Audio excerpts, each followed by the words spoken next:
Never seen a smile so big on my little old lady's face until I tell her I'm going fishing all weekend. Pack up all of my bait and I make plans for 7:45 and I swing around, pick up my date for the weekend. Some reason she seems to please when I'm leaving. There's something I'm missing when I'm gone fishing.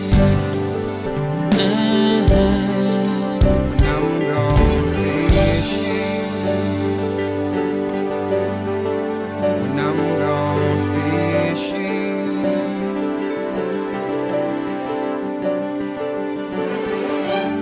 Yeah, baby. Yes, sir.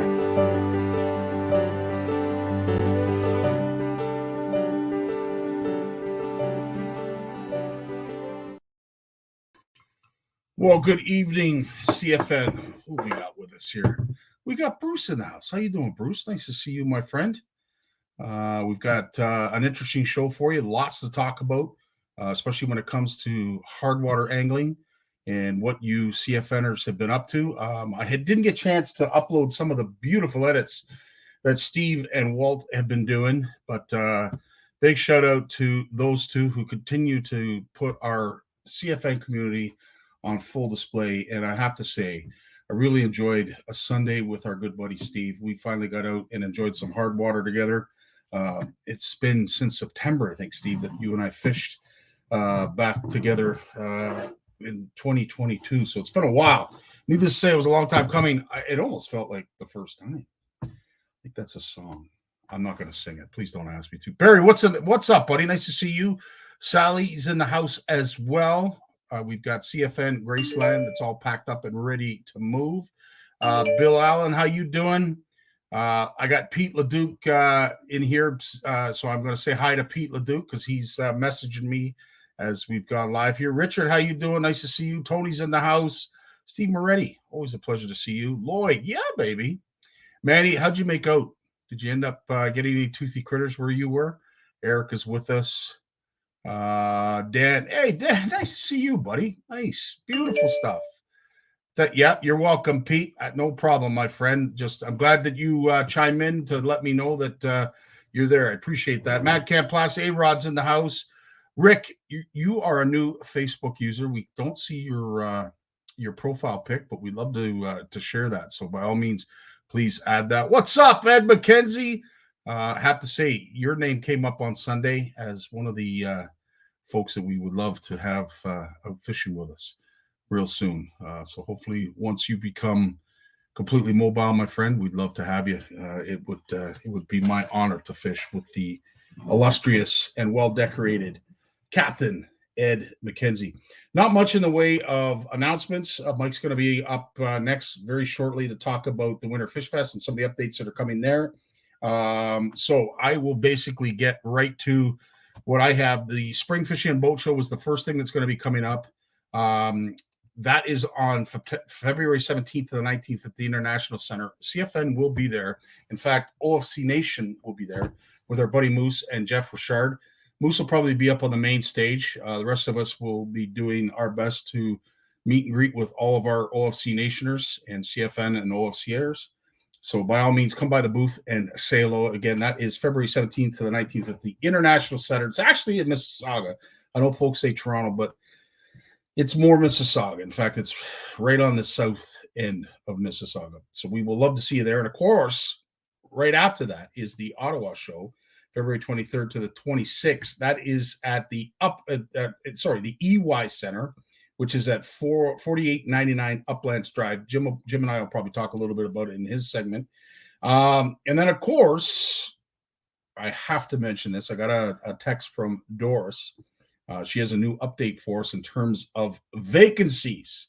Anybody looking to come to the CFN retreat, 5th annual, up at Horwood Lake Lodge, this is your chance to join us. As I said, our travel day up there is always the Sunday, which is April 13th. The official date starts August 14th to the 19th. As I said, it is our 5th annual CFN retreat, and Warren and Doris have managed to keep it the same price as last year. Don't know how they're doing it. Better probably not to ask why or how or what or anything else, but God bless them. So we're hoping to see the Downs family. We're hoping to see the Bealers and a whole whack of others up there. Yes, I'm excited too, Eric. I can't wait to get up there. Malton, you're right, Bruce. It is actually considered Mississauga or Malton, but believe it or not, it is Mississauga. I'm not sure how, but that is where the International Center is. Anyway, Horwood Lake Lodge. As I said, if you want to join us, please call Doris. Please call her ASAP. There are only 16 spots left. So we are over half booked in the camp as it is right now. So please do not delay. Make sure you book your spot today. And of course, right after that, we are going to be back at Camp McIntosh. Again, can't say enough about Andre and Tracy. They're great hosts, fantastic CFNers, great supporters of our community in ways that you can't even imagine. We will be at the International, as I said, the International Center for the Fishing Boat Show in Mississauga on the 17th to 19th. We're going to be giving away a 2-night stay at Camp McIntosh. So make sure you come by the booth. The Camp McIntosh is going to be there in a huge way.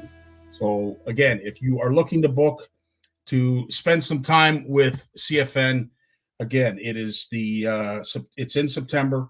It's the third weekend, September 22nd to the 24th. It is our 2nd annual OFC Nation retreat.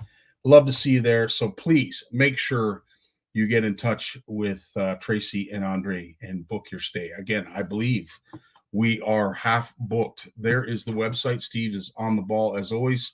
That's the website. Do your best. Make sure. Don't delay. Folks that are going, you're going to enjoy it. You're going to have a blast. It's great fishing. It's Georgian Bay. How could it not be? It's fantastic. And the eats aren't all that bad either. Classen, good to see you, my friend. And everyone that is joining us each and every Monday, we love your dedication. We love your support. We love your loyalty. It means the world. Speaking of the world, let's bring in Mike Consul to tell us more about the Winter Fish Fest. Scotty, how are you, buddy? Always love Mondays. It's what makes Mondays matter. Our CFN and our CFN community coming here every Monday as they do. We can't thank you enough. And we're going to start rewarding you folks. We're working with Pal Castings to make it even more worth your while to stop by on Mondays. So stay tuned to that. But Mike, before any of that can happen, we need to know more about the Winter Fish Fest, because I thought we just wished each other a happy new year. Like I know, February's around the corner. Buddy, it's almost the end of January. Like February's like right here almost. Yeah. I just want to say hi to Richard and Erica and Tony and Manny and Corey. Thank you for watching.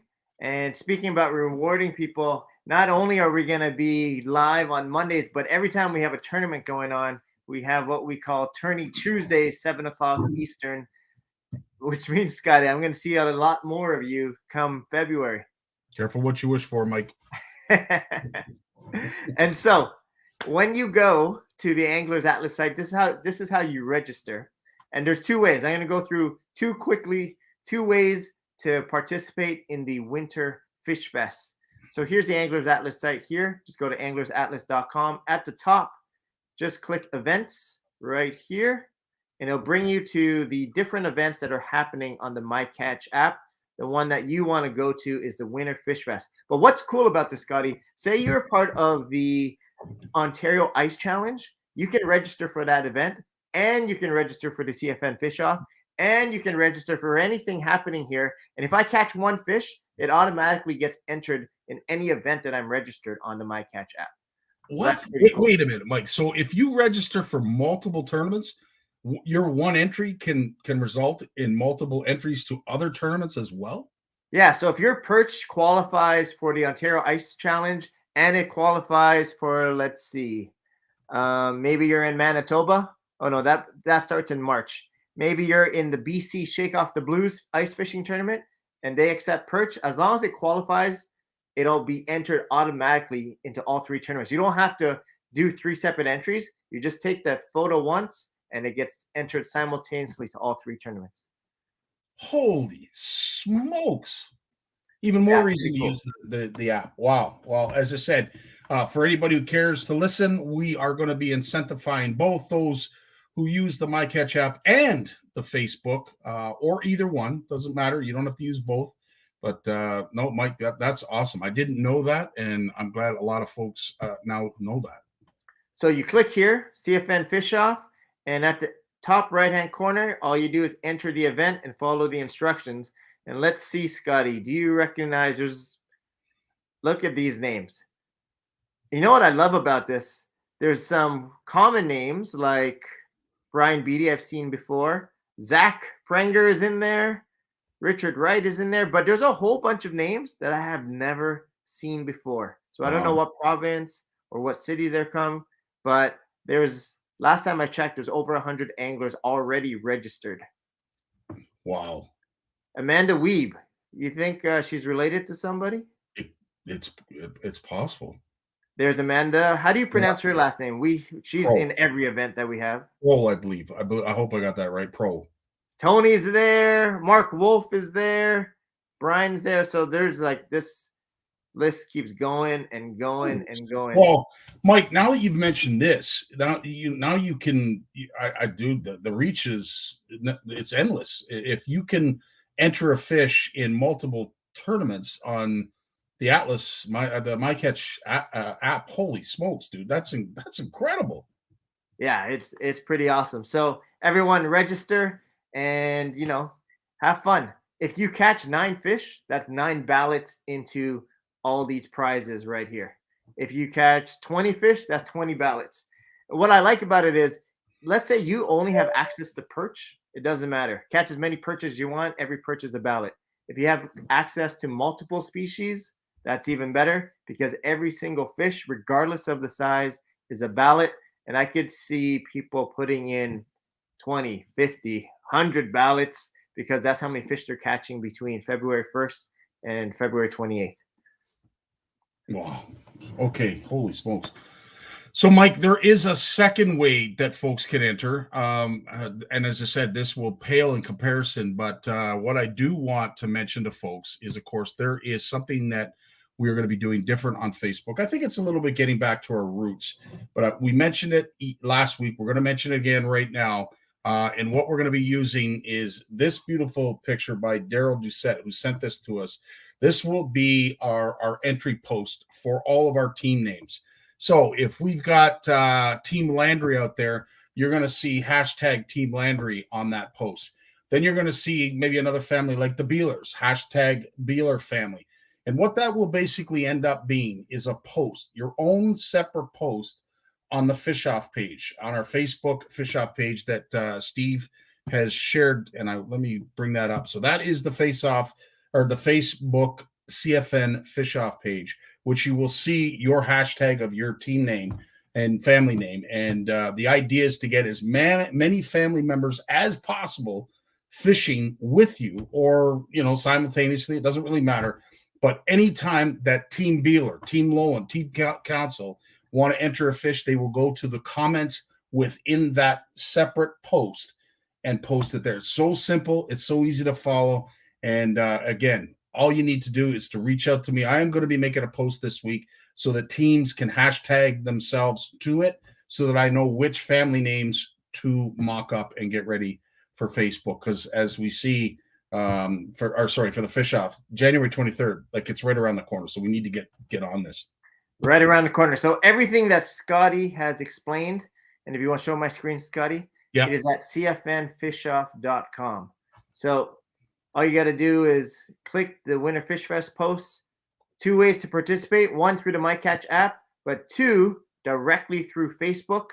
So all the details are there. Look, awesome prizes to be won, and it's free to enter. Here's the details about how to enter on the MyCatch app. But then there's also our family-based prizes.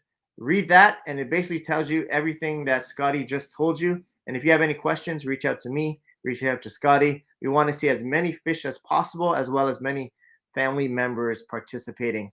And it's all about getting out there, having fun, building community, catching fish, and maybe winning some prizes. Beautiful, Mike. As always, dude, thanks so much for sharing your time with us. If you do have any questions, make sure to reach out to Mike or I personally. It is, as I said, it's right around the corner, and we're looking forward to it because, again, when you start to see some of the posts, especially the ones we're sharing on CFN, it's bringing back community. You know, I know COVID is still sort of running around, or sicknesses, ailments, whatever you want to call it, they're all running around. But at the end of the day, this is the winter fishing is finally upon us. If you don't live in the West or anywhere else, you know what I'm talking about. You're in Southern Ontario. We're finally starting to see some safe ice pop up and get hard enough for us to get on there. And that's what we want to build community.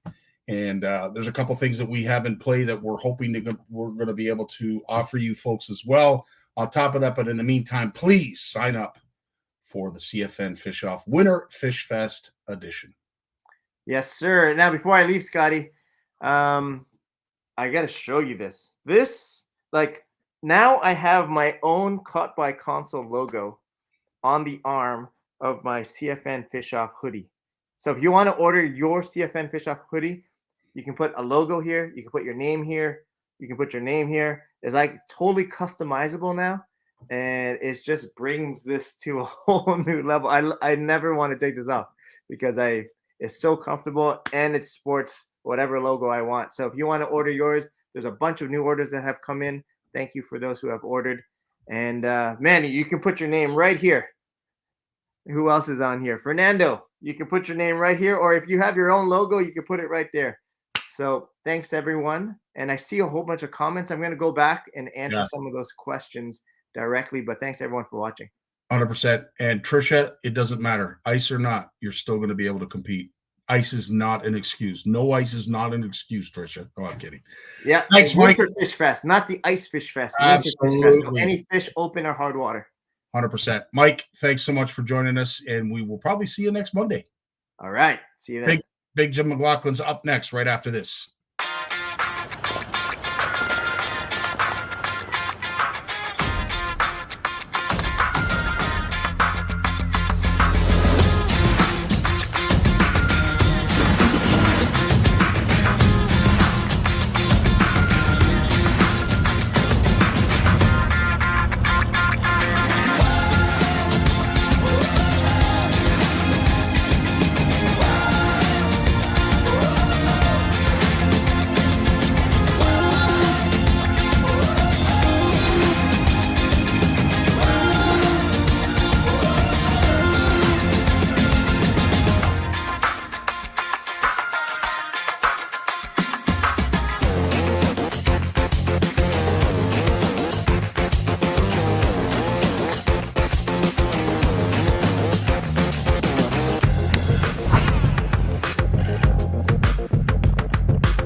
There he is, the legend, Big Jim McLaughlin. Yeah, baby. Sleeping on the job. No, you're not. You're ready to go, buddy. I know you far too well. You have yet to sleep on the job, but I don't ever anticipate that ever happening. Wait till I get to be about 80 and 85 or something. You'll tune me in, and I'll be sitting here. There'll be spider webs on me. I've been there since the week before. Okay, I shouldn't be laughing as hard as I am, but that is funny to picture. But either way, we'll take you just the same, Jim. Sorry, I didn't realize we were live. Hope Buddy, everybody's good tonight. absolutely. Yeah, Now, Richard. you've been tying. You've been busy. Yeah, I just put a box in the mail today to Tight Lines down in Cornwall. Yeah. They started keeping a bunch of bucktails, and he wants a bunch of fluff, and he had me tying drop shot hooks with marabou on the whole works, everything under the sun. So Now, Jim, if anybody wanted to say, maybe let's say they have a little bit of money stashed away, and you know what, I've been wanting to get some Big Jim stuff, but I haven't either seen it in the store, or maybe I don't go to the store that has it. Is there any way folks can reach out to you and maybe get some custom stuff, or just stuff? Send me a message. I can make it whatever they want. You know, like I made the Wonder Bread ones there for, oh God, I forget his name now. I think he's up by Timmins or something there. I made the Wonder Bread ones for him, and it's pretty easy to do. She'll put on some Credence to wake me up. Anya knows you well. If you're a little bit of Van Halen, I think be more apt to get me there. I'm really fortunate, actually. I listen to all kinds of music. Well, you know what? You take screenshots or at least pictures of your radio, and yeah, you do. You've got a vast array of musical, I would say, awesomeness, to say the least. Well, like I told you, we've talked about it before. I've been so lucky to meet a lot of people that I have, you know. Yep. It's and it's all because of fishing. Eh? It's a pretty cool thing. 100%. And I got some lifelong friendships too, and that's kind of neat. That is because sometimes, unfortunately, people get into a business, or maybe they work for a company for a number of years, and by the time they retire, they really haven't got a lot of friends or a lot of great memories. And you, my friend, have set the stage and written a book. I've talked to Tammy about this several times in the last few years. Is some of the companies I've gone through, people having a full career leaving and another person leaving. Yeah. Like, you know what I mean? When you've been around for a long time in the same business, and I've stayed put, you know, it's just really, really, yeah. I mean, it's amazing how many of the relationships I have, and when I meet the people, new people, it's like dealing with the old ones. Like it must be like before they left, they must have said, this, like, yeah. It's pretty cool, actually. Pretty cool. And you know what? You're not without those who like to reward you with your efforts. Oh yeah. Sometimes it's for the pleasure of seeing you look over something that they have created and giving that scope of acceptance. Some of the stuff that you showed me today that you received. Oh, yeah, this is really cool. There's a guy he's up in Cochrane. His name is Jeff Fahey, and I saw this stuff on Facebook, and some of the guys out there, they make jigs or whatever. They won't go on and say, "Wow, do you ever make nice stuff?" I do it all the time. There's other people out there that can make jigs. You know what I mean? Yeah. And he sent me some of the stuff that he makes, and it's just absolutely stunning. The paint, the eyes, everything on it. Some of the paint jobs he's got. Wow. Like, I just think that's just it's just absolutely awesome. He's got, and all different ones here. And it's just a gift. He just sent me out of the blue. He asked me for my address. I said, I want to send you a couple of things, and sent me a whole bunch of it here. So I'm good to go next spring for walleye fishing or whatever. But he's got little assorted bags here and everything else. Beautiful. Yeah, on Facebook, it's Local Tackle Company is what he's under on Facebook. But it's Jeff Fahey.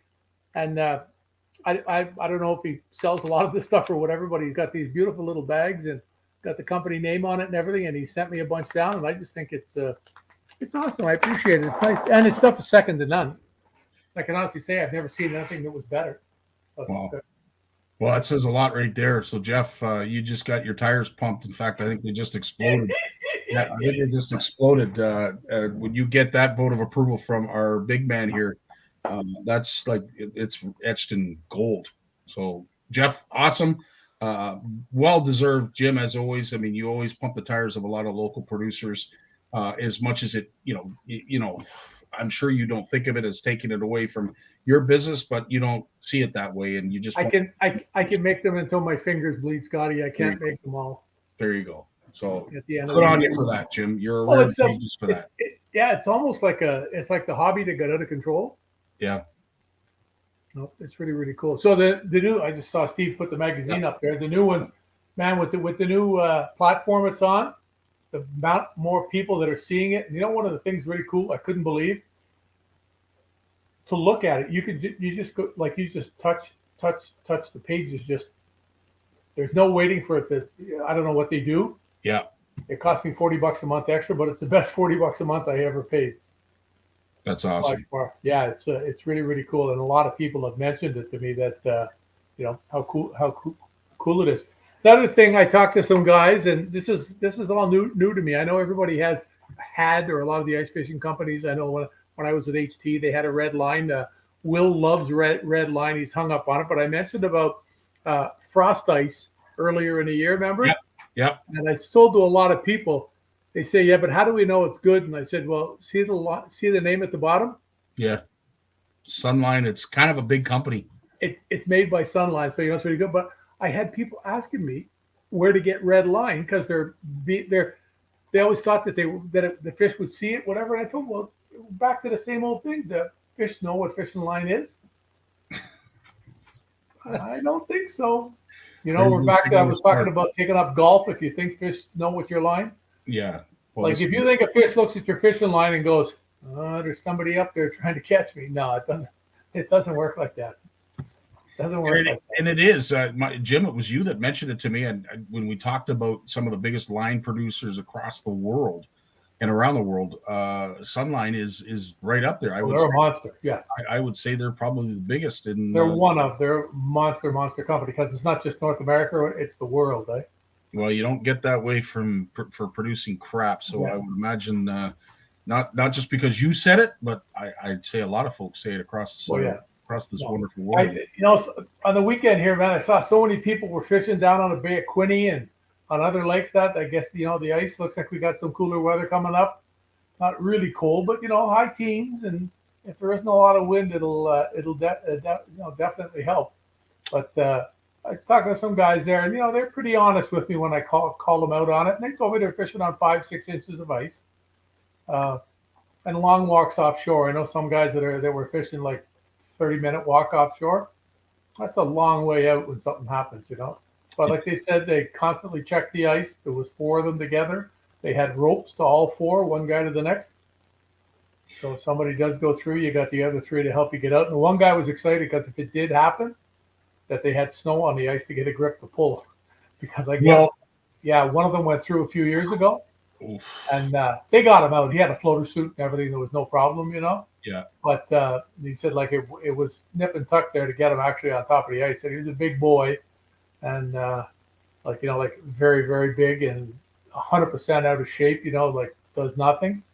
And they basically had to roll him out like a roast beef onto the ice. And then he has the half-hour walk back while you're freezing. And I guess it was like -25 the day they were out. Yeah. So.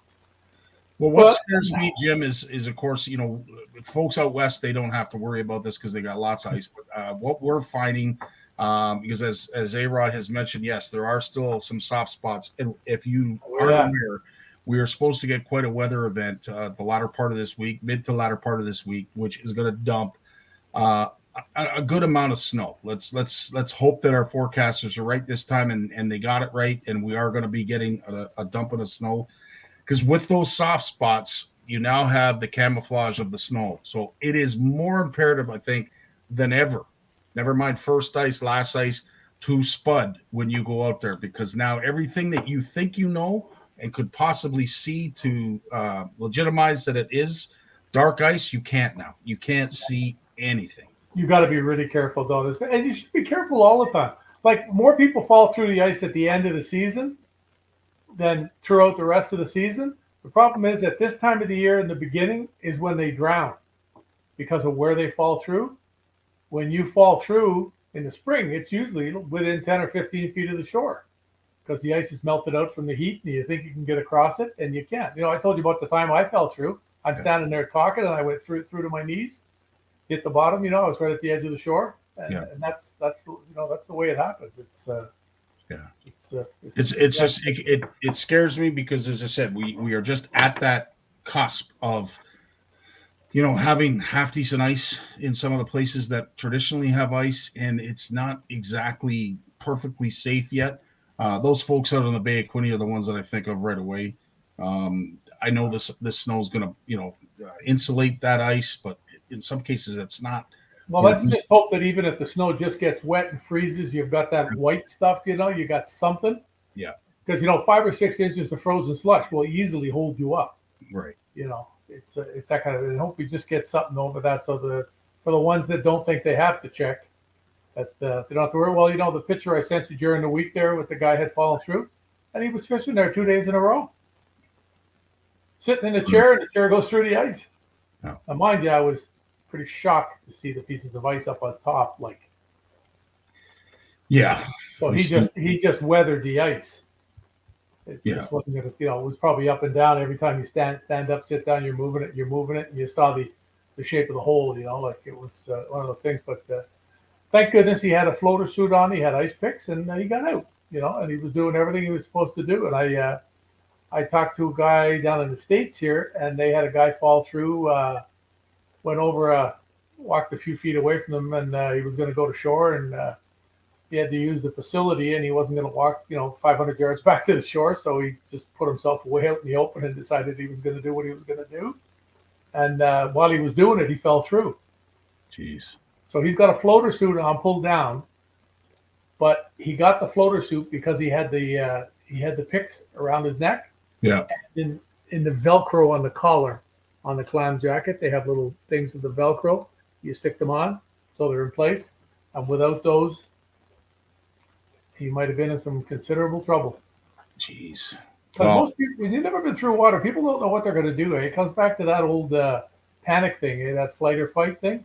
Yeah. And a lot of people they fold up when something bad happens, and that's nothing wrong. That's just the way you are. There's nothing you can do about that. But man, oh man, it ain't good when it does happen to you. And, 100%. And we've got a few, Sonia's talking about the sled that went through 6 Mile Lake. Yeah, saw that this morning. Was that the whole on CP24? Was that last weekend? It just this past weekend, yeah. Yeah, and there was one. Remember, I sent you the one from the week before. Yep. Up around North Bay. So there's a few every year. There's no doubt about it. But I'm happy this year. It just seems to be a lot lower. Yes. It seems. I don't know if it's because the ice is unsafe and the message is getting out there and people are just too hesitant to try, Jim. But you're 100% right. I'd have to say this year it's a refreshing look back to what we've been trying to tell folks is to be careful, and maybe I don't want them to be scared necessarily, but you gotta respect this the ice, especially this year, more so than ever. And Gary emphasizes this with his story. Buddy of mine last week checked ice, had 10 inches, went and got the kids and gear, and came back 8 feet from where he checked and put his sled through. So kids were safe, thank the Lord. Thanks for that, Kerry. But yeah, absolutely. And then Corey's mentioning this one in Wisconsin, lost their ice shack. Yeah, I saw that as well. Thankfully, we have airboats, and our first responders are set up to look after situations like this. But again, we don't want to put them in a situation where it's a foolish decision that we've made that is now risking the lives of others. No, 100%. It's very, very true. Yeah, very, very true. Hey, I'm gonna you're talking about coming to the Ottawa show and that. If there's anybody out there that has anything that they don't need, that they've got collected up a bunch of or kicking around or whatever, I need lots of stuff for the kids. So if you got something out there, shoot me a PM. Let me know what it is. If it's good to give to the kids, and I'm sure most of the stuff would be, we'll get we'll get you to send it along, or we'll try to pick it up somewhere, get someone to pick it up or whatever, just so we can get this. Because normally Tammy used to find all the stuff for the kids, and I would find some other stuff, but she's a little slower at that this year, and we haven't had too many days where she's been out scrounging around, because she usually hits it big in the toy department right after Christmas, for stuffed animals and stuff like that. The stuffed animals that are $8 and $9. You go to what's the food store, Superstore here. We used to go down. We'd go over to the one in Brockville, and I've seen her come out of there with those big leaf bags with like 5 or 6 of them full to the top, and she'd get them for $1 each, and the price tag on them $9.99. She'd go to the manager and say, "See those things you got on sale for $2.50? What about if I take them all with $1 a piece work?" And he'd call some kid, "Get the bags quick, get this shit out of here."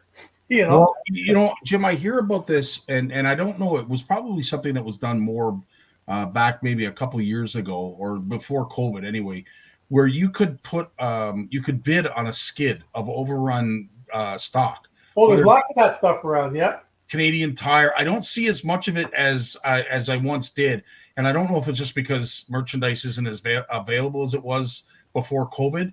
But before COVID, I mean, you could get a skid for next to nothing of all kinds of stuff. Izumi had a buddy. I won't mention names, but he had a buddy that used to buy those skids, and he'd buy Walmart skids. Mm-hmm. And you kind of sometimes you knew what you were getting, sometimes you didn't. Yeah. He would always look really closely at the time at the switch of the season. And like he's gotten skids of fishing tackle before, like, 3 or 4 feet high with the big cardboard bin on the skid. Yeah. Filled to the top where they went through the fishing department and just literally stripped it of all the stuff that was left. And they dialed it off for, $200 to the auction company or whatever. And then they sell it for $4 or $5 and make their money. And he'd get full skids. And that's how he went to, he used to go to all the shows. He used to go to the little fishing show they used to have over in Carp here outside of Ottawa. Yeah. And he would, he had to go to the bank like in the middle of the day each day because he didn't want the money kicking around. Wow. It was. Well, this is interesting. So Steve and A-Rod are telling us that Amazon does this. Yeah. So that definitely something to look into if you're looking. Yeah, there's one. It's called skids.com or something. It's in Toronto. Yeah. We'll have to look into that because there's obviously an advantage there that we can pass along to our community. Jay's going back to, of course, when you do fall through the ice, yes, cold water will cause that involuntary gasp reflex. Some folks now, I mean, I hope you don't swallow water, but if you do, Georgia, like this as well. No ice is safe ice. I think that's a great idea. Bruce is talking about 6 Mile, and yes, we have lost a lot of folks on that. I think it's just because of the number of people that vacation or use this lake because of the provincial park. There's a lot of people that are visiting that area, so I think that's probably why the numbers are up as high as they are. But yeah, it's scary stuff when you fall through. It's scary stuff when you find out someone that has fallen through, and you love hearing about their tales of being successful at getting back out, but unfortunately we do hear the dark side of it, and we do lose the odd person. What do you got upcoming this week, Jim? I got a few things I'm going to do. Actually, tomorrow, our buddy Luke is going to come over. Nice. In the afternoon, and I've got a bunch of stuff I have to do in the morning here, emails and stuff, and then working on the schedule for Ottawa for the seminars and everything. I never realized till I started doing it why they actually included this in my contract. It actually has a line. It started 4 or 5 years ago when the show was sold. In the old days, it was sort of, there was an area there and it was mine and I was responsible for it and that was it. Everything. But there's so much to do. So many emails go back and forth till you find out when everybody can be there and their times and what they're going to work on, and because we're going to have 23 or 24 spots this year. Wow. Because the show does open up a couple hours early each day now. Nice. So it gives us a few more each day, and on Saturday we're going to try to squeeze in as many as we can. We'll probably do one every hour, which gives a half an hour for the seminar, 10-15 minutes of talking. The people can leave and the next person gets ready and away we go. And do that for the whole day. But you need time in between for the adult casting pond part at the end because it's done in the same area, where we just let the kids just run amok the whole time because they just it's what they're there to do. They get their prizes. Steve and I were looking. We talked about it. We're looking forward to that kid park. We're going to make sure that we have some CFN stickers to give out to the kids that do some fishing. But yeah, I think. I honestly believe that there's going to be a lot of CFNers there. I hope we don't get in trouble like we do at some other shows where they say, "Come on, guys, get your folks to move along. They're in violation of the fire code." Now we're in a good corner. Yeah, and we are actually in front of a bunch of fire doors, but they're really good. So we are hoping to see a lot of our community there, Jim, but we will make sure that we have access to all the fire doors. Yeah, so anyway, Luke's coming over tomorrow, and I said to him, I'm busy tomorrow afternoon. If you want to come over and sit in the garage and chat to me, because I think it's supposed to go up to +3 or 4 here tomorrow. Yeah. So I said to him, if you want to come over, because I got to go through, because we haven't done this at the show for 3 years now, and my coconut ain't as sharp as it used to be. There's like 40 or 50 boxes out there, and I don't know what's in them. So I got to open every one, have a look through, put a number on it, make a few notes. And do that so to be sure we get the right stuff there. You know, all the props for the pond and the rings for casting at, and scorecards and a handful of pens. I got lots of pens. I got a drawer full here. Somebody from one of the companies gave me a box. It was like, I don't know. It was literally the size of this. Oh wow! Oh, sorry. Here, I'll give them the fair plug. There you go. I'll give them the. It was literally the size of that box and just filled with pens. Like there's got to be like, I don't know, three or 400 in it. So we got lots for the pond, because every kid, you see the kids with the pen. There's kids come up and they play and there's all the toys and they win, and they come over and they say, "Can I keep the pen?" Like, don't your parents buy you a pen? But whatever. You can have a toy and a pen. It's all good. There it is. So you can have whatever you want. A toy and maybe a sticker, and we'll send every kid away with a smile, even if they don't catch anything at the casting pond. But if anybody has anything out there, just shoot me a PM. I don't care if it's a bunch of stuff that you bought and you're not going to use or whatever. It's all good. Right on, buddy. Well, I know can't be choosy. CFN's got a package on. Well, we're proud to say that River Reapers donated a whole bunch of floats for us, so we'll make sure we're going to get them out to you, as well as wishing I was fishing. Is that the ones that Pete Cito sells? I don't believe so. They have lights on them, so okay, that name rings a bell. I thought it was It could. Well, it's possible. Anything in this world is possible. As well as seeing you every Monday, Jim. Thanks again, as always, dude. Really, again, I can't thank you enough for your time. We look forward to this every week. Well, just everybody be safe out there. I want to see you all at the shows. Right on. And awesome, Jay Barnucz, absolutely. Jay Barnucz will be coming up right after this. See you later, Jim. Want to know the difference between power bait and other soft plastics? Ask the fish. Berkeley scientists have. Thousands of flavors tested on thousands of fish. Natural. Man-made. Every bait that's ever hit the water. No matter the shape, size, or color, power bait is the only one that is scientifically proven. Fish bite and will not let go. Jay Barnucz in the house. How you doing, Jay? Good, buddy. How are you doing? Well, you know what? Fantastic. I have to say, I have brushed off, as Jim would say, the cobwebs, and we finally got out this past weekend for a little bit of hard water action.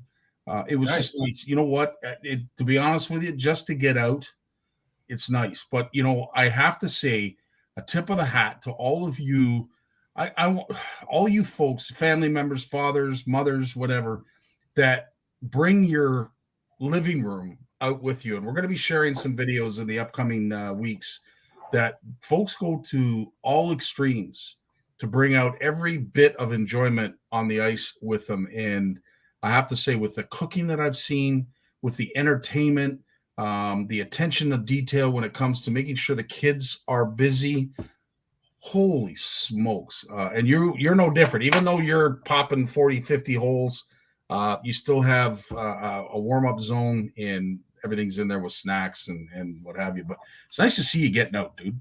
Yeah, dude, it was good. Like this past weekend was a bit of a unique trip. I know over the past year, Trevor's been doing some ambassador promotional work with Enzo over at Lake Simcoe Power Box. Yeah. And Enzo reached out to us a few weeks ago and said, if you're up our way, Lake Simcoe way, Couchiching way, I'd like to get out with you guys.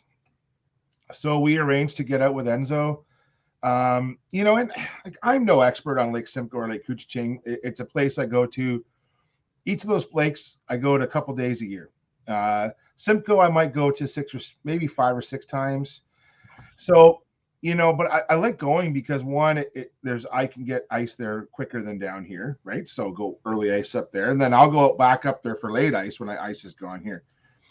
But it was nice to get out with Enzo. I actually fished an entirely new area that I haven't fished. I don't want to say I've never fished it. If I fished it there before, it's probably 25 years ago. So it was good to get out. We caught well over 100 fish in our group, the three of us. Brought home 25 between 9 inches and 12 inches. Nothing over 12. Didn't get any giants. But that's a solid day. And you know what was nice about it, dude? It was +1 degrees. Okay. Packed light, walking on glare ice. We wore the cleats. fished outside the whole day. I didn't even bring the hut or the heater. Didn't bring it. I said, forget it. We got these nice suits, Trevor. We got base layers. We've bought you nice mitts and gloves. We're going light today. And honestly, it was the best choice. It was just, there was a light wind out of the south, and the holes weren't even freezing over, dude. I didn't use my skimmer once the whole day.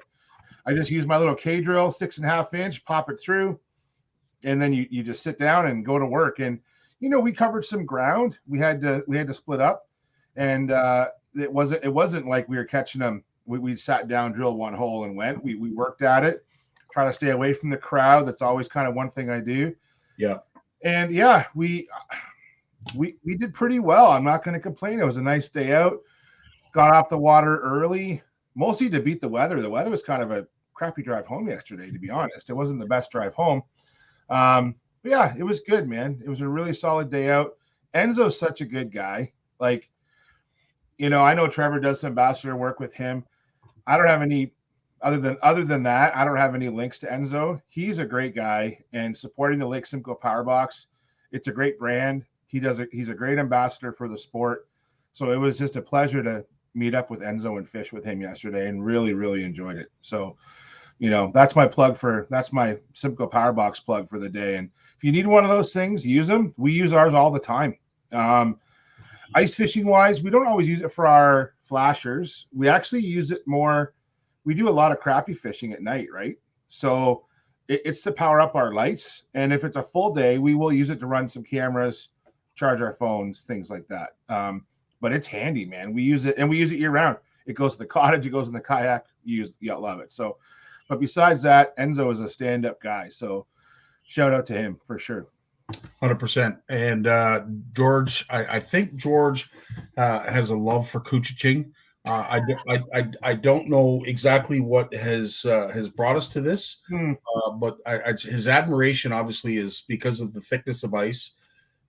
He says it's very easy to catch fish on George, no skill at all. I don't believe that. It's if you're driving from the south, a southerner going up, George is just giving everyone the intel to just stop it, Cooch. You don't need to go any further north. There's safe ice, and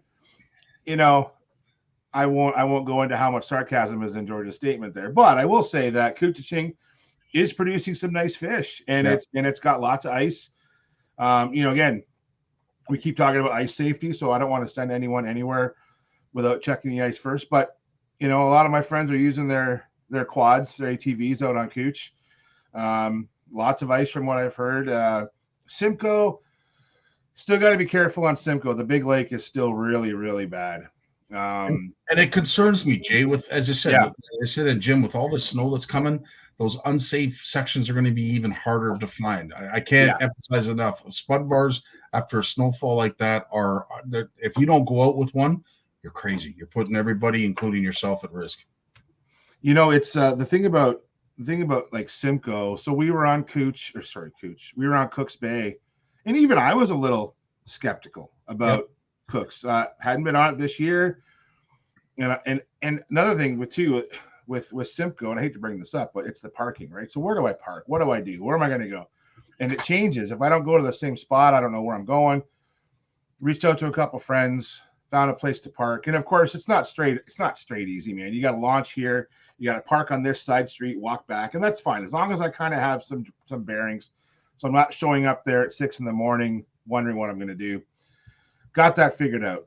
But I was a little nervous because I haven't been on Cooks yet this year, and I was going there and it was still dark out, right? I don't like that. If I'm going on the ice for the first time on a certain lake of this year, I realize the morning bite is good, but I like walking out there in daylight when it's my first day out. That's me. So when I'm checking it, I don't have to rely on my headlamp to get me through. Does that make sense, Scotty? 100%, dude. I think that's important for everybody to hear. Yes, absolutely. The morning bite is fantastic, and it is, in some cases, to get out there, but it's also taking a huge risk if you have not been out to check it the day before. I do want to show people, if I get asked questions about, what do I take on the ice? And I know I talk about lures every week, and rods and reels and line. I could talk about that too, but I want to show you my ice safety kit. This goes in my sled, And it changes a little bit depending where we're going, but I just want to kind of go through it. So, dude, I got our cleats. Nice. Okay, we got our cleats. I'm gonna make a giant mess here. I actually have. So these are ice picks. These are the Rapala ones. Yeah. And I like these ones. I have the clam ones in here too, but like I wear these around my neck, right? And if I go through, they fit together. Like, and I like that style. These are my Trevor watchers. Okay. When Trevor wanders off, we got waterproof walkie-talkies. Okay. What else is in here? Oh, throw line. Nice. This throw line isn't for me. If I go in, I'm not getting the throw line, but right. Someone is going to know where it is. And just some hot pads, because I like fishing outside a lot if I don't have to be in the hut. So that's my safety kit. And the headlamps aren't in here right now because we used them the other day. But the headlamps, like I use headlamps year round. It's not just ice fishing. It's for everything. And but yeah, like even when you go up there and everyone's using their flashlight on their phone, I kind of laugh. It's like, just use a headlamp, dude. Hands free. It's a great way to get set up in the morning. Great way to unpack your vehicle too. Like when you're wondering, it's in the dark and you're like, where to put my boots? And did I grab everything? And another thing I get asked about too is this thing that dangles from this is what I hang on my suit, my striker suit, and just a pair of line cutters and these little toothpick tools, man, for taking the hooks out of small fish, and a whistle on there too. So that's my kit that goes with me everywhere. Well, Outdoor Canada also put up this link anyway from awesome. Steve. They did some crucial stuff for some of your ice fishing adventures to make sure you have packed. But yeah, absolutely, that is a great safety pack that you have there. Sonia's asking, who makes the magnetic picks that you showed? Yeah, let me dig them out. So I'm gonna dig out two pairs. I showed the Rapala ones. Sonia, these are the clam ones. They work the same. They're not magnetic. They just stick together. The two spikes, they just weld together. I like the Rapala ones. I'll be honest. Why? I'm a big guy. It's not as tight on the body. This one, like look at this thing. Like, yeah. So this one's, and I actually have spares of these. Like I'll bring an extra set if we're going on some sketchy ice with friends, especially if I'm bringing. I don't want to be a bias, but if I'm bringing young people with me, like one of Trevor's buddies, like I'm in charge of that person for the day, right? So I want to make sure they're safe. So I always bring extra ones. So Sonia, you can find these at just about any fishing store right now. So the ones that are 6 feet long, those ones are, I'm not gonna say they're terrible because you need the spikes. I have them. I have two pairs of those ones over there with the long string. But when I'm pulling my Smitty sled, those spikes are dangling around my waist. And so if I go through and I'm dragging stuff, I have to find those spikes because they're hanging down low. Right here, if I go through, they're right there, right? 100%. So yeah, Trevor even complains about the strings. I've tried shortening the strings. I still keep them and I'll let people use them, but these ones that go around your neck are fantastic to use. Fantastic. And cleats are essential. Now I will say that cleats make a lot of noise. So if you're fishing shallow water, watch the fish behavior on your graphs because of what I mean is if I'm fishing with my flasher and Trevor walks towards me with cleats on, if the fish are in a bad mood, they'll scatter with those cleat sounds. So once we set up in an area, we might take our cleats off, but when we're trucking to our fishing spot, the cleats are awesome. And right now Cook's is it's basically glare ice out there. So cleats are essential, but that's going to change on Wednesday, Thursday, Scotty, like you were saying, right? Well, it's supposed to be a heck of a dumping of snow. Again, we've had these forecasts before, and at least around here anyway, it was nothing but a fart in the wind when it comes to what we were supposed to get and what we actually got. But I think they're bang on with this one. It is supposed to be quite the storm. And even if they're half right, we're expecting a good 15 centimeters of snow just in the GTA. So nothing to balk at, and everybody be safe, drive safe. But more importantly, if you are heading out this coming weekend and you are in the GTA Southern Ontario area, make sure you're spudding out. 'Cause Yeah, absolutely. It's you know, and we're gonna see what happens. You're gonna get but the cold's coming, dude. I was actually I'm gonna bring this up. I feel bad for my for some of our local people, Scotty, because they're dying to get out ice fishing and they can't because we just don't have the ice. But what's coming is starting Sunday, even Southern Ontario down here. So I'm thinking of like, even I saw Trisha Wallace's comment about no ice down here. It's coming. It looks like we're going to have some safe ice in the southwestern Ontario area, and it's going to keep us. We're going to have safe ice probably for a week or so. I think that's going to happen. So now the long range. Now these are all forecasts. Okay, so the longer out you go, the more variability in it, right? But I will say this: there's definitely a good chance for us southern anglers who don't want to travel far. A lot of my local friends, they don't want to drive to Simcoe, Scotty, or Cooch every weekend. They don't want to do that, and I don't blame them.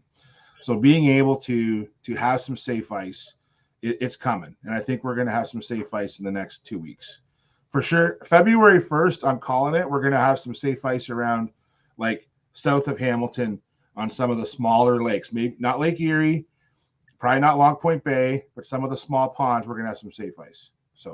100%. In the meantime, as Mark says, look like I will be traveling with my sled and floater suit. That is great advice for everyone, unless it gets much colder, which, as Jay just mentioned, it is.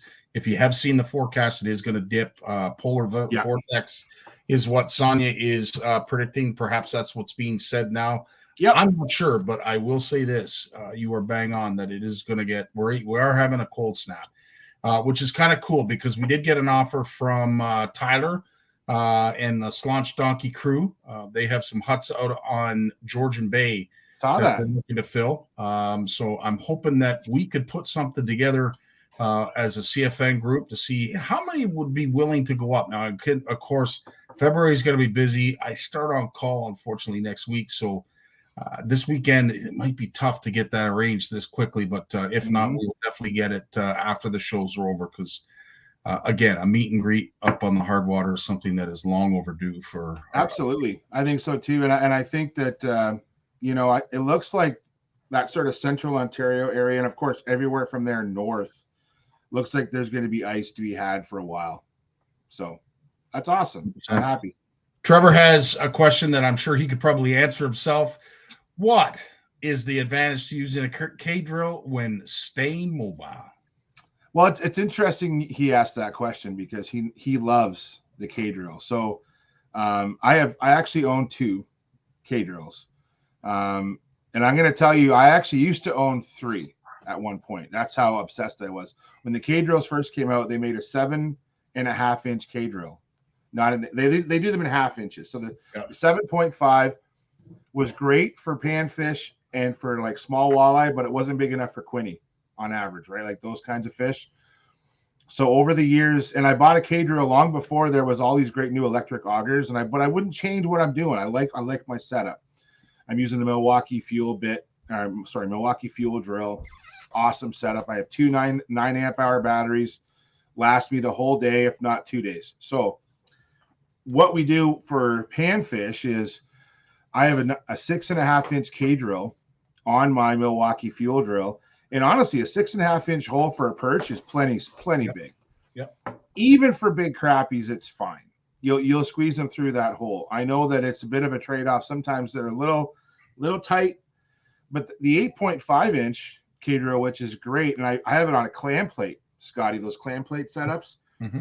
And I did that because of the torque, because I found that the K-drill is not a cutting blade, it's a chipper blade. So it's great for opening up old holes. It's good for uneven ice, but it has a lot of torque in it. And so I found that when people were using my setup, because if you come out with me, dude, you want to drill a hole, you use my auger. I don't care. Just grab it and go. As long as you're okay. I don't want you getting hurt. And I found the torque in the K-drill with the 8.5-inch auger was a lot. And the clam plate takes some of the torque off your wrist and off your arms. So, but like yesterday, I didn't bring the clam plate. I just used the 6.5-inch K-drill, and literally I had a flasher, my Vexlar in one hand with 2 rods sticking up in the rod holders, and my K drill, and I could just go along and drill holes and check. It's a great way to stay mobile. In these electric augers, I was kind of laughing about on Cook's bales about gas augers yesterday because, dude, it's like 7:30 in the morning, right? And it's kind of a foggy morning, and you're sitting out there and it's calm, and you're all I hear is the hum of my Vexlar, right? And all of a sudden you hear the boom, boom, boom, and then you look over and there was a guy with an old gas auger, and nothing against the gas augers, but one, it is loud as hell. I forgot how loud they are. And two, I don't know, it was cutting so slow. It took him, we were only on 6 inches of ice. It took him a long time to cut through that 6 inches of ice. I looked at Enzo, no joke, and I was like, how long was that? How long did that take him to cut that hole? Yeah. And, and kudos, if it works, it works. Go fishing. There's don't change what you're doing just because I'm laughing at your gas auger. But it's definitely a noise we don't hear very often. And I said to Enzo, I said, man, for years, that's all you'd hear. And now you only hear a couple of them every day. Everyone's using electric augers now. It's kind of different, very different. Well, I have to say, and I'm not sponsored by anybody either, but we picked up an Ion last year, late in the season, unfortunately. So I didn't really get a chance to use it. And of course, we're getting a real late start to this season. So I'm just using it for the first time, really. I can't say enough about the second generation Ions. Yeah. They're everything they say they are. If you're someone that likes to go through the ice quickly, they're light. That's the other thing too, that in comparison to a gas auger. Yeah. But make no mistake about it. I know as soon as somebody sees battery, they get scared. Yeah. Don't be.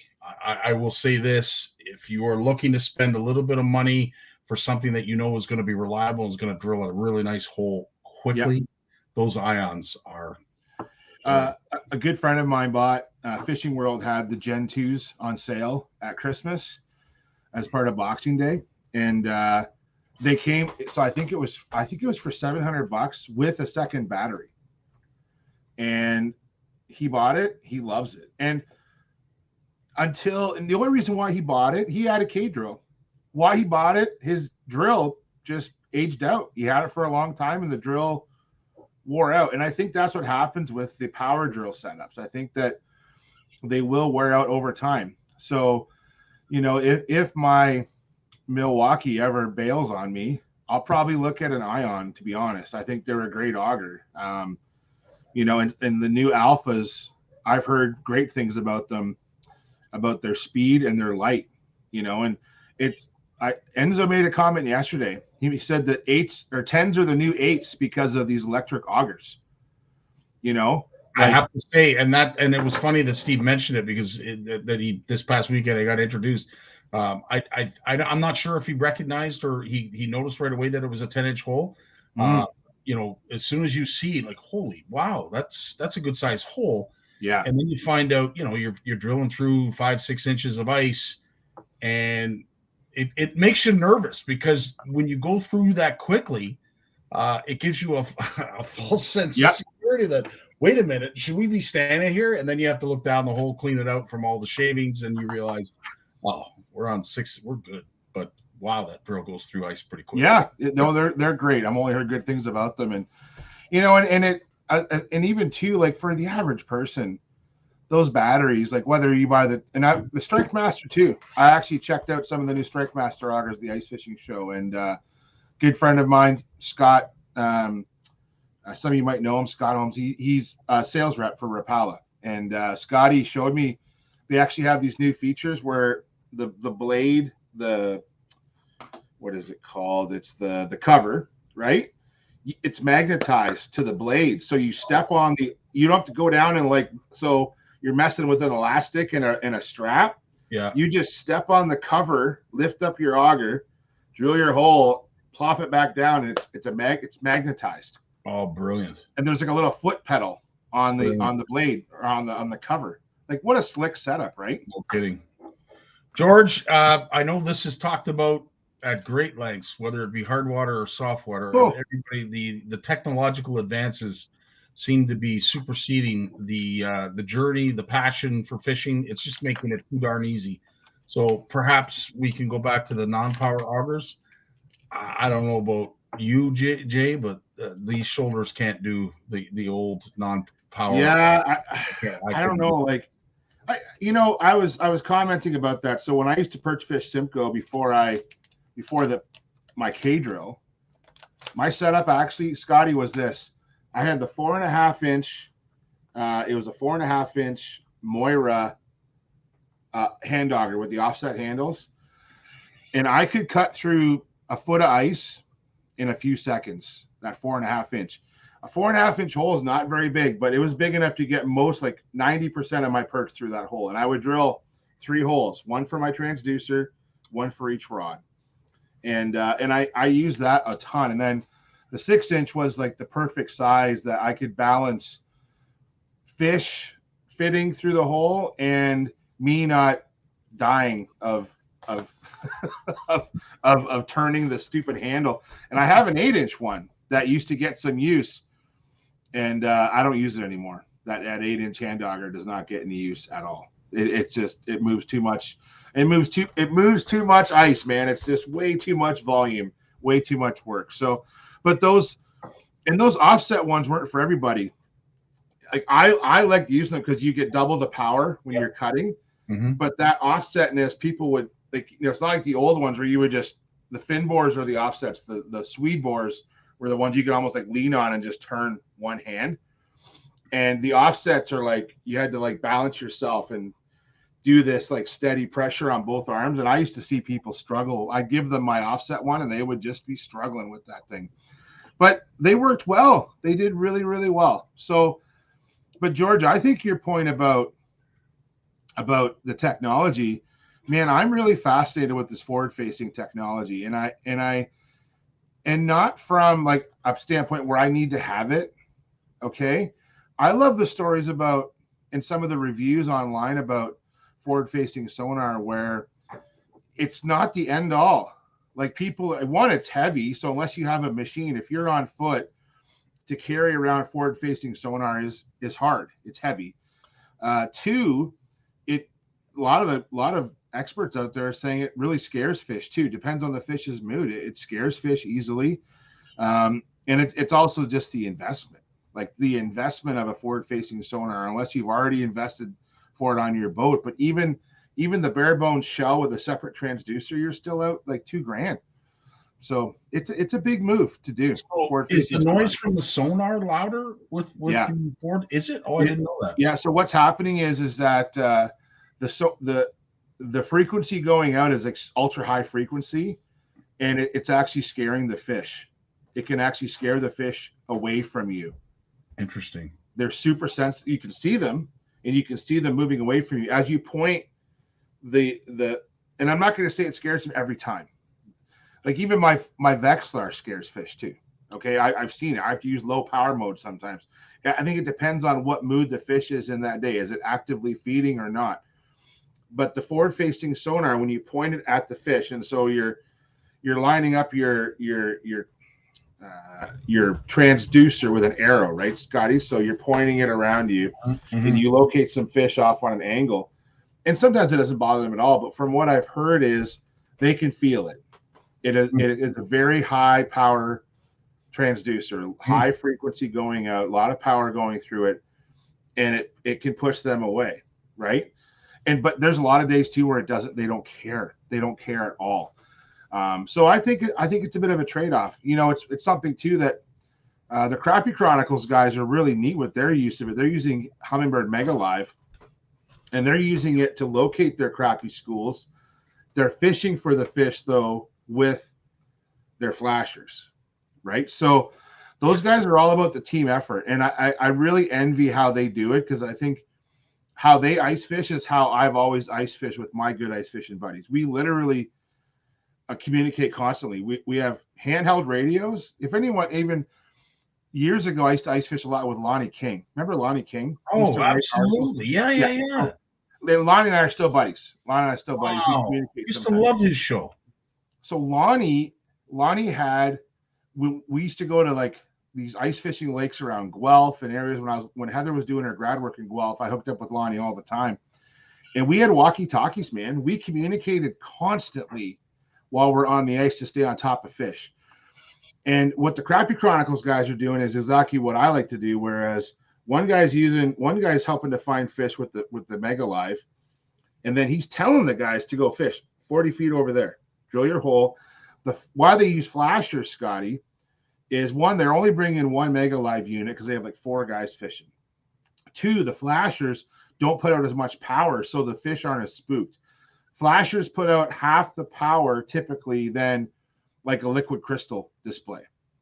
So they go on top of the fish, and then to keep the fish in the area, the third step in the process is, if I catch a fish, Scotty, on my hole, I want you to go right down that hole. Again, don't just watch me catch fish. If I'm on a hot hole, whether it's perch or crappie, I want you to come, because I usually don't drill like 2 holes and have a set line. I'm too mobile.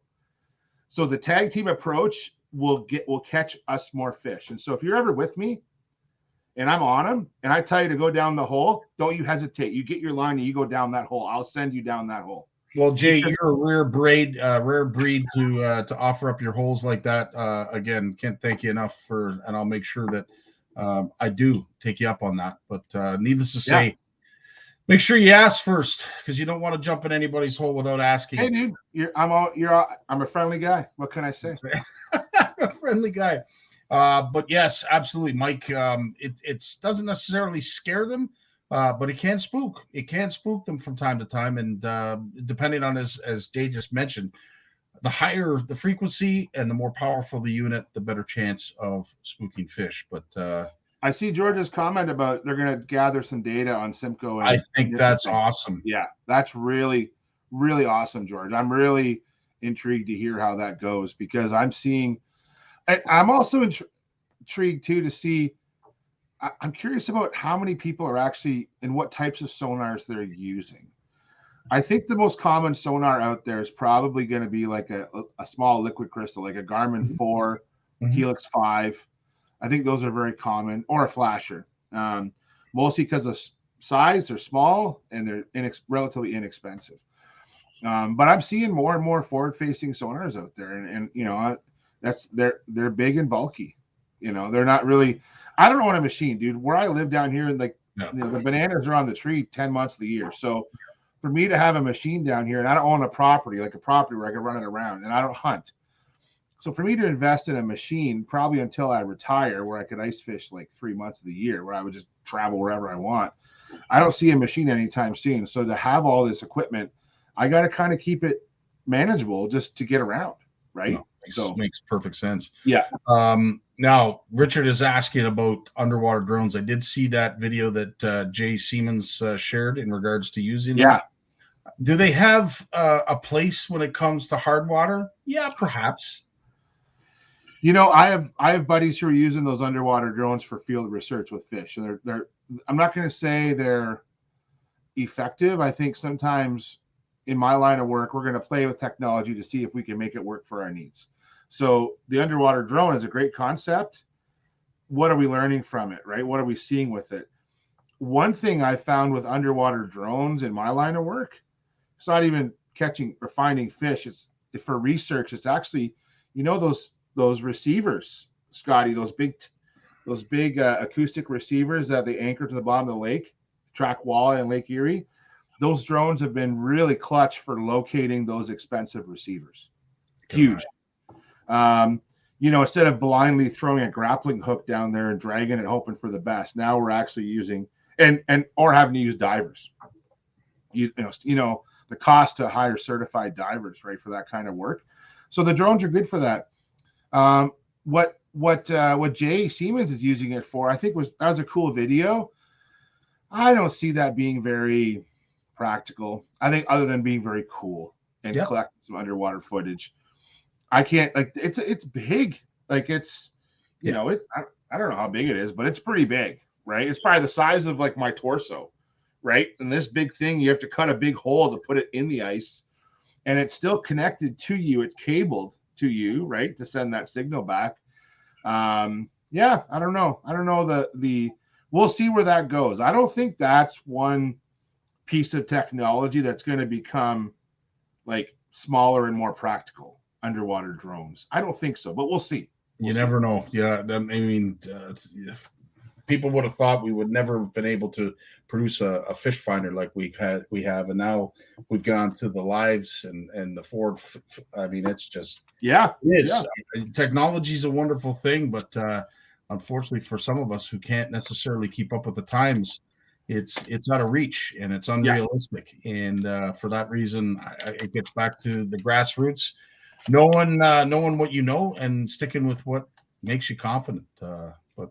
Yeah. So now Trevor's asking, what is the deal with the Berkeley snake tongue minnow? Okay. So I got Trevor hooked on this bait, and I'm pulling one out because, dude, you got fat fingers. Like I'm not good with these little micro baits sometimes. Trying to get them. So this is that's the packaging. That's the snake tongue minnow. Okay. It's a little segmented minnow bait, and I'm gonna try and hold this up.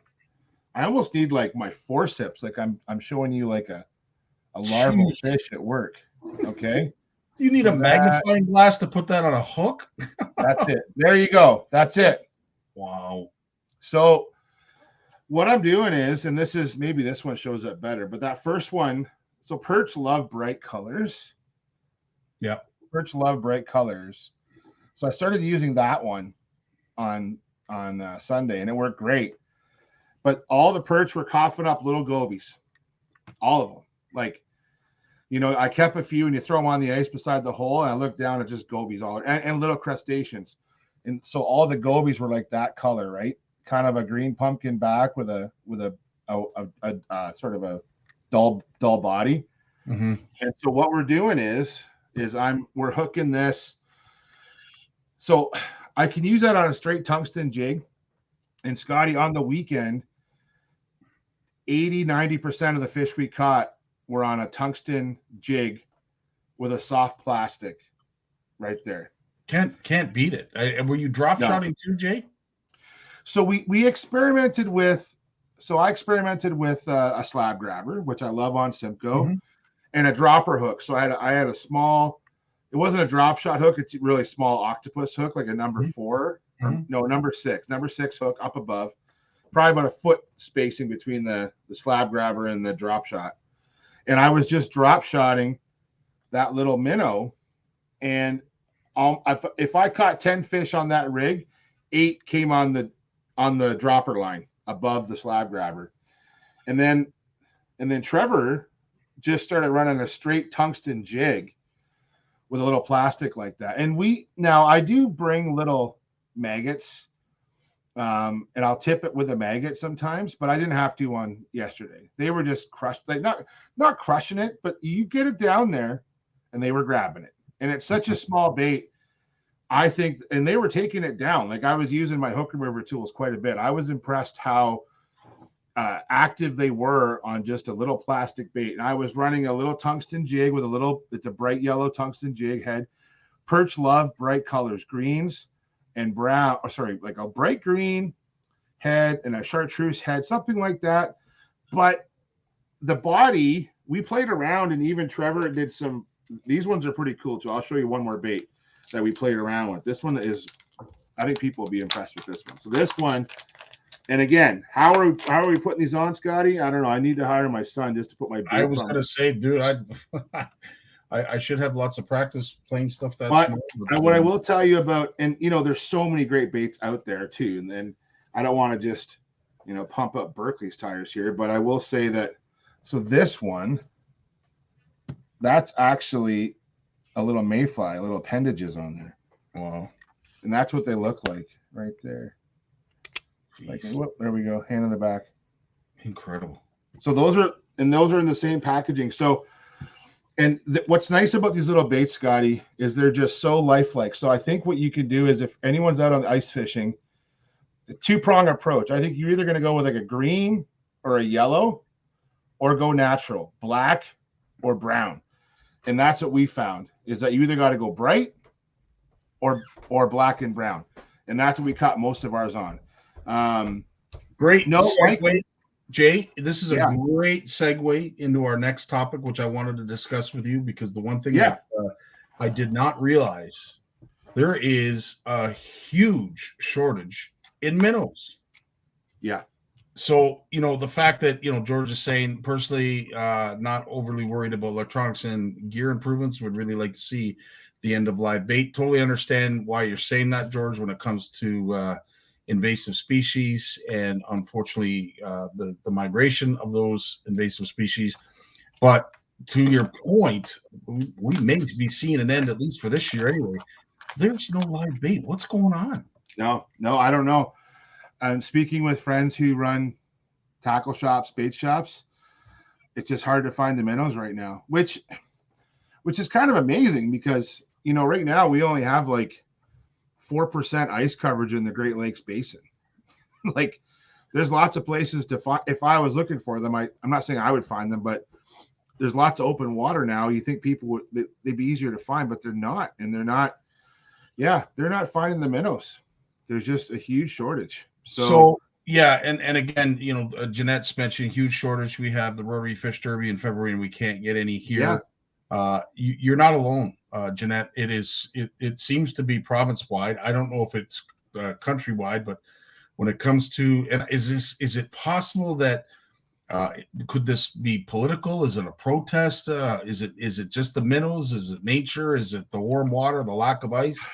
Like, there's a whole bunch of things at play, and at the end of the day, I feel for the retail because in a lot of cases, some of these folks depend heavily on the sale of minnows and live bait throughout the winter. Yeah, it's a tough one. Personally, I've pretty much stopped using minnows through the ice for the pan fishing that I'm doing. Soft plastics, and then to have some maggots if you need them. I find that produces meat, that produces all the fish I need.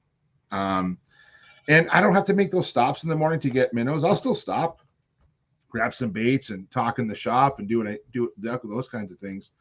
But I definitely, for me personally, we don't use a lot of minnows. I find that to be a bit of a hassle. But yeah, it is a problem. And I think that, so yeah, I was just going to say, so George touched on it there. I think that you have to think about the impact of these bait management zones, right? And how, we're just not funneling bait fish from Long Point Bay up to North Bay anymore, right? Like, if it's in the Great Lakes, it's in the Great Lakes. But I think too that the harvesters aren't making those treks either, right? No. So it's a tough one. I don't even have an answer, to be honest. Yeah, I don't either. That, and I was hoping that perhaps maybe we'd see a few things come to light, like George mentioned. Tanya is saying that EPS might stop when plastic bag ban comes into effect. Yeah, I didn't know about the plastic bag, so thanks, Sonia, for bringing. Just thought about that too. That's great news. Like, in a way, I totally forgot about the best to try and find soft plastic beat matches to color the bait fish in your local lakes or ice fishing. Good tip. But yeah, needless to say, our good buddy Steve went on a minnow hunt and couldn't find anything. Wow, nice to hear that. So yeah, it is a problem that our commercial bait fishermen are finding, as well as our retailers. I find some people are pretty good at maintaining bait supplies through the winter and others aren't. Yeah. And, I think about Steve Hardcastle over in Dunville, right? So Steve, he's got a huge outdoor tank that he aerates, and he's always has lots of minnows for the ice anglers in the winter. And I know Bill's Bait and Tackle in Hamilton always has a great supply of minnows when others may not.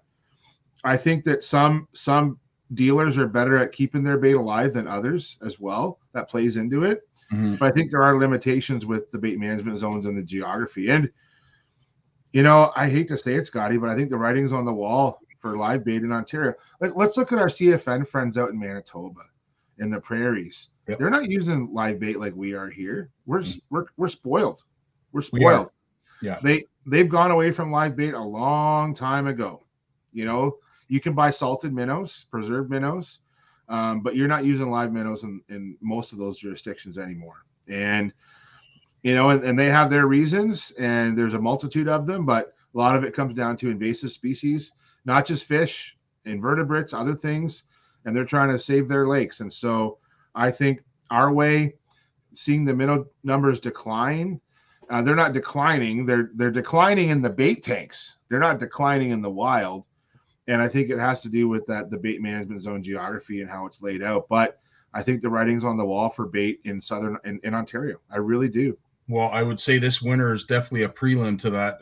And yes, Richard, it's an easy read. It's a new section that is available now for anybody that doesn't know what you need to do as a user of live bait. And if you have the access to it, great, fantastic. Yeah. You're lucky because you don't see it out here. And typical stores that they rely so heavily on it don't have it.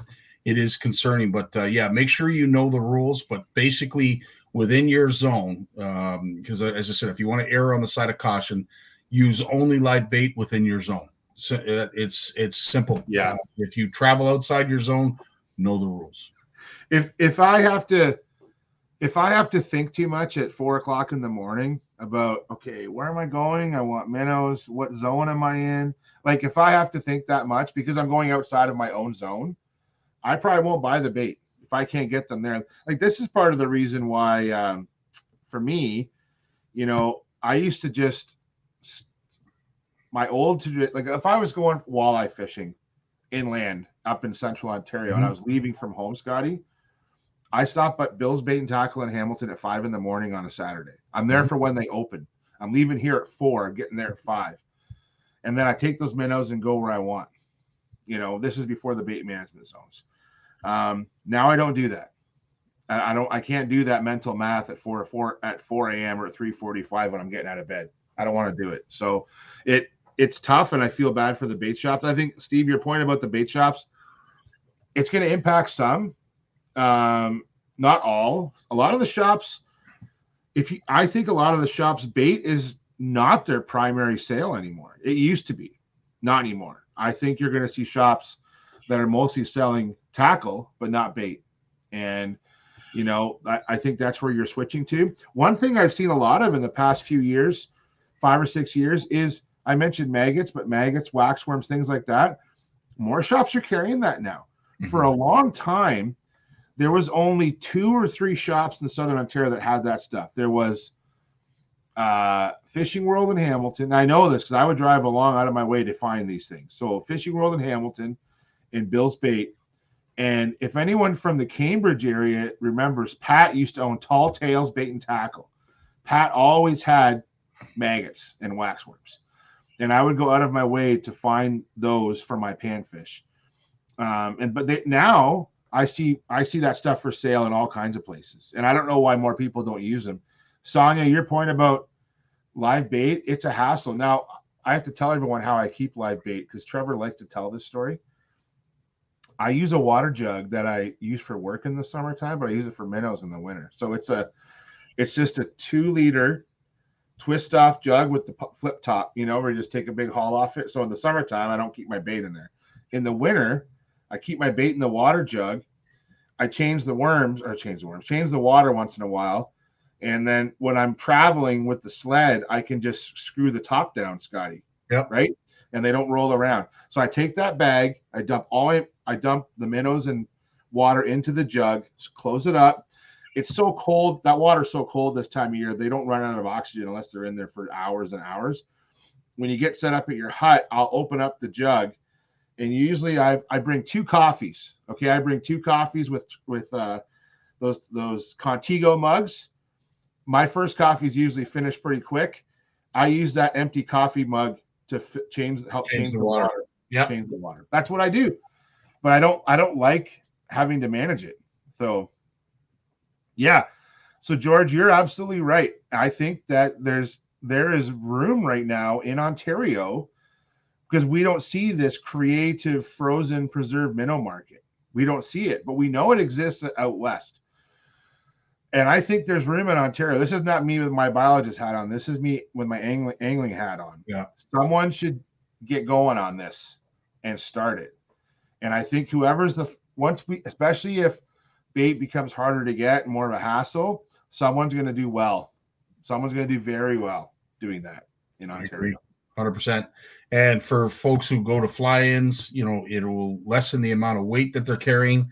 Yep. With the need of water, so it has advantages for that as well.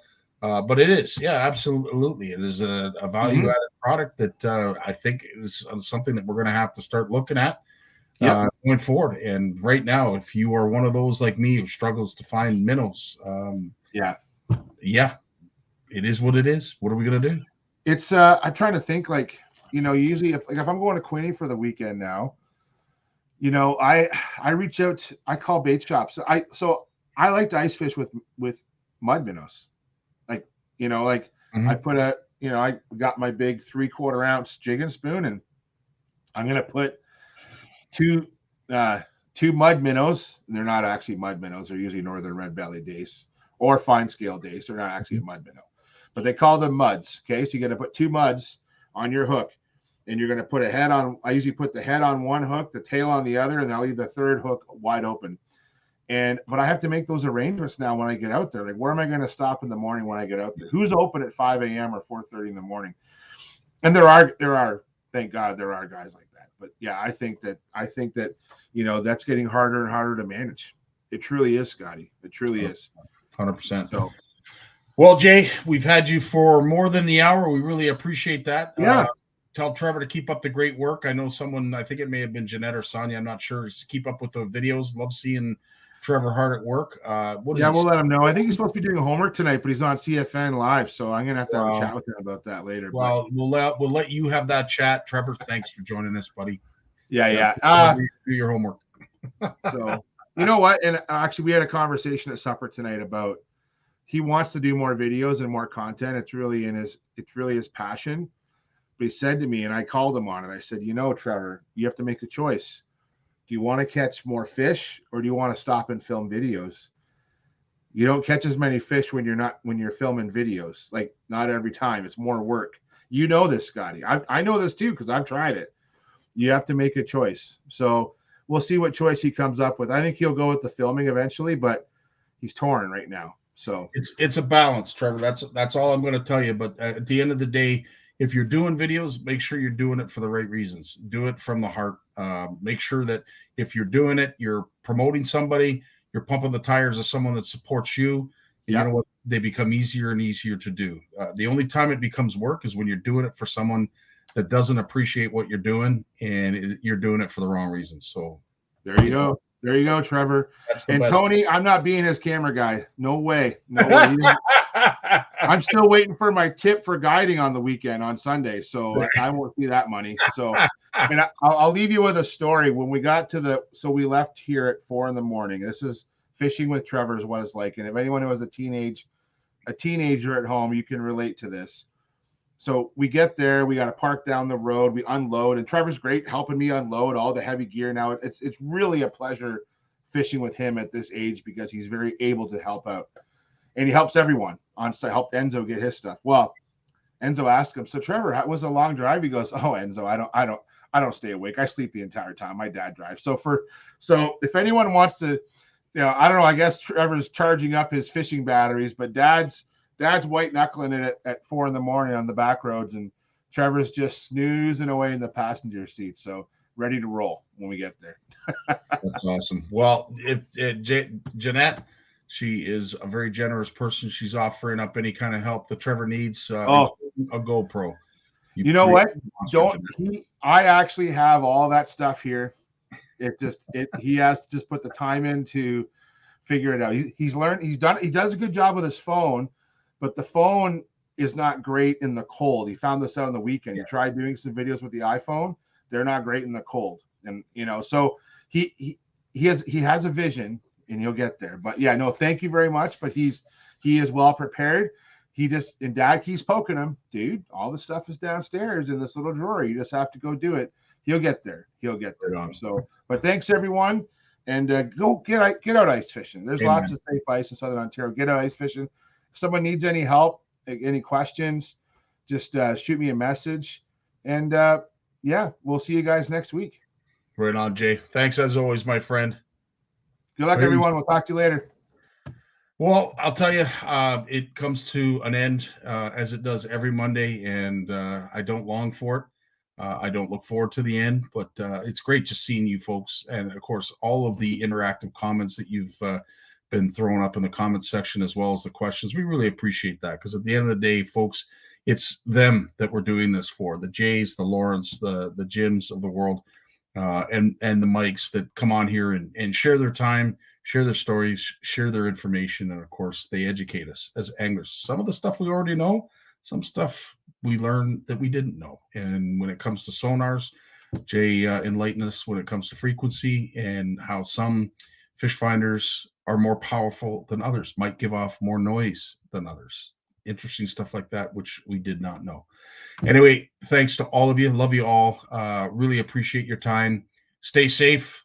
If you are getting out this coming weekend or before that, again, just keep an eye on the sky. Make sure you are watching the weather and don't get caught, because as I said, it is no fun. Until next Monday, stay tuned to, of course, Trout Tuesday, which will be a feature as it is every week.